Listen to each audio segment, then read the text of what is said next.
Welcome everybody.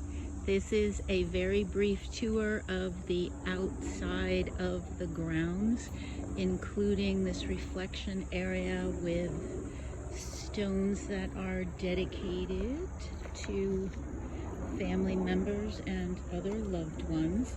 It is called the Legacy Garden. I'll just go ahead and grab that one for you. As well as in the background, you can't really see it, there's a lovely pond. We have quite a few geese that spend time here. I'm moving toward the entrance to the main facility, as well as going past the outdoor arena. We'll get a little bit more of an introduction to the outside and the horses as we move to the entrance of the facility. Entry into the building, the registration desk, moving into the observation area that includes large windows and seating, as well as a bench for students to find their helmet, adjust their boots, chaps, anything they might have. And here is a view into the arena that I will share with you from the inside as well. So we walk through toward the barn, little lounge area, a couple restrooms. As you can see, everything is really quite close by. The barn aisles, the barn right now is closed and protected because it is really quite clean in here. You'll notice that all of these stalls have fans as well. As I move through the connecting aisle to the other side, we will see additional stalls, and again, they're all quite clean. Each one has a fan with a picture of the horse, as well as who the Adopt a Horse sponsor is. So we'll wind our way back over to take a quick view of the tack room, which of course should look familiar to many of you since you have been given a lovely tour by Sarah. Girths of many different sizes on this side, as well as saddles lining the walls for the different horses that are here.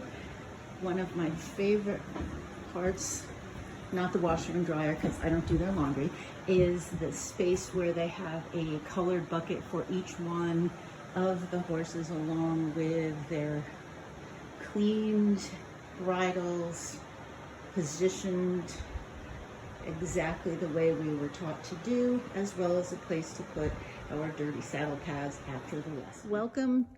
Welcome to the Indoor of High Hopes with one of our guides, Chelsea, who will be helping us to understand more of the layout of the High Hopes facility, as well as a great suggestion made by her and the team here is to go ahead and take a look at the trail. So what you'll see, the ground pole setup looks fairly familiar, the cones look familiar. We have some other ideas that we will continue to talk about, including a halt box, which I did not know that was technically what it was called, as well as a possibility of something similar to throwing the fuzzy dice, but not exactly like that. So as we move from indoors and the beautiful large barn door, we will take a tour of the trails as we think about how to position some of the activities, or even the breaks in between activities. One of the opportunities we have involves the beautiful trails that are often a part of lessons here. And today happens to also be this great day after 8 inches of rain that we got last night. Looks like there is a branch down. We can move that out of the way. So we are entering the trails, and what you'll see is that we did have quite the storm last night. And I hate to ask Chelsea to move this branch while she's in her dress. So I can go around to the left, Chelsea. Well, it needs to be moved anyway, so. You can see the team here is a multi-purpose one. So out on the trails, there are opportunities for sensory experiences, whether it is mounted or leading or simply just walking to take a break and center yourself in nature. So at this point, we will turn left and go through the infamous noodles. I must say the noodles are not my favorite part of leading the horse. Everyone else's favorite. When we're volunteering, well, yeah, the riders might like it, Yes. but the leaders aren't too excited about it. So we go through the noodles. What you'll see just in this walkthrough are a few of the different sensory experiences that riders have. So this goes up and down. And all 3 of the stations make different noises, which is pretty cool. And you know what? I never knew that. Yeah. So maybe we should go that away since. you know what? I'll just point out to everyone what you'll notice is that clearly we are a New England location that receives weather that we have to work around. So typically they'd walk through this path and go over this ground pole, but there is a large pond there now. So we'll turn and go to the right, and I'll let Chelsea lead us through.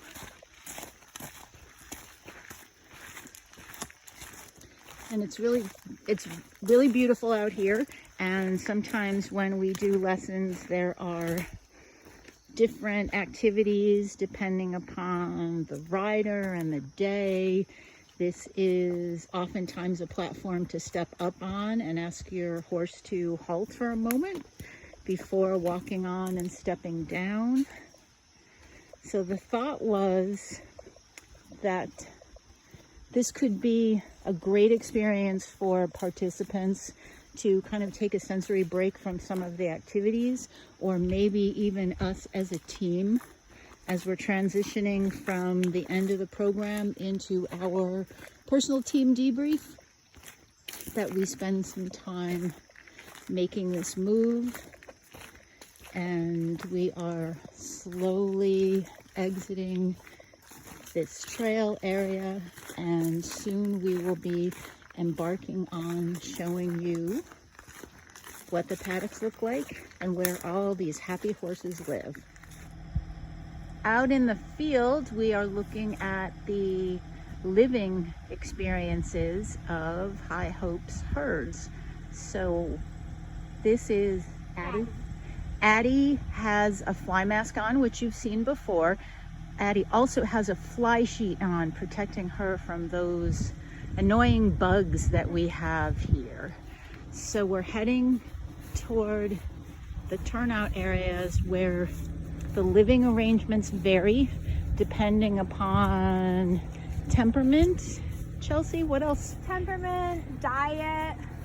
So like some of our older horses that have Coming back from the turnouts, here is a final view of the outdoor arena and a bit of a walk through the fields, which lead us to a pond that is another opportunity for a contemplative stroll.